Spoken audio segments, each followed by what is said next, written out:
I thought about this week and I just wrote something down I want to share with you. I'm going to read it.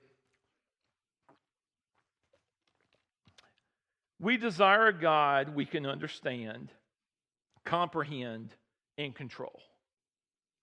We want a God we can, quote, get our minds around. But why? Why would I want a God who is so small that he can be comprehended by someone as ignorant as I am? Why would I want a God so weak that I could control? Why would I want a God who was limited by my level of thinking and imagination? People with a small God always end up frustrated, anxious, and afraid. You see, they get the God they think they want and never get to know the God who is. But we don't want that level of incompetence from people around us. I want a pilot who has a much greater understanding of aeronautics than I do. I certainly don't want a doctor or a surgeon who is not more informed on anatomy than I am. And this is true in many areas of life. Yet when it comes to God, we want a God we can understand. How many times do we say something like, if God's real and God loves me, why would he allow this? What am I saying? If I can't understand God, he must be wrong.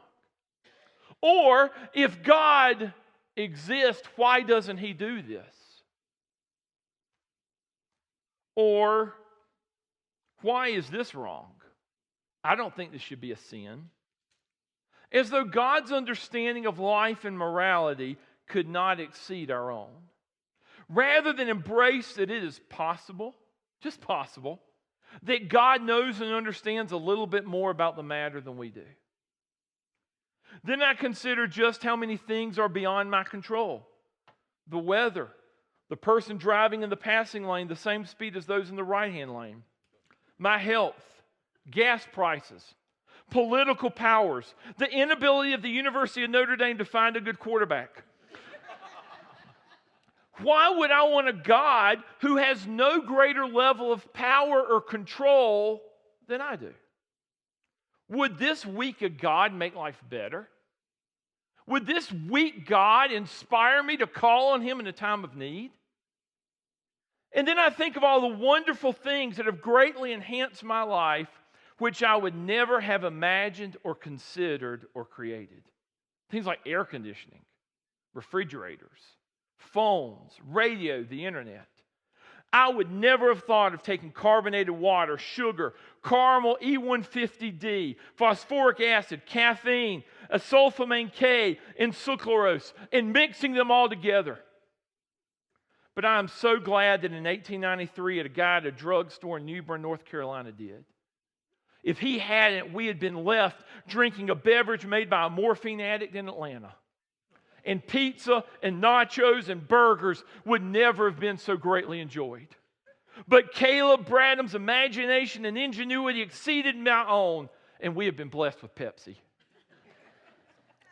If I've been blessed and survive in a world surrounded by people whose imagination is far superior to my own, why would I want a God whose thinking is regulated by my limitations?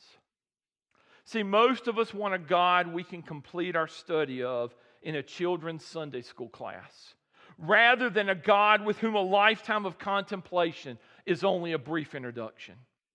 We desire mastery, not mystery. And we have been willing to trade a transcendent, incomprehensible, infinite God for something small enough and weak enough we can grasp. We would rather understand than trust.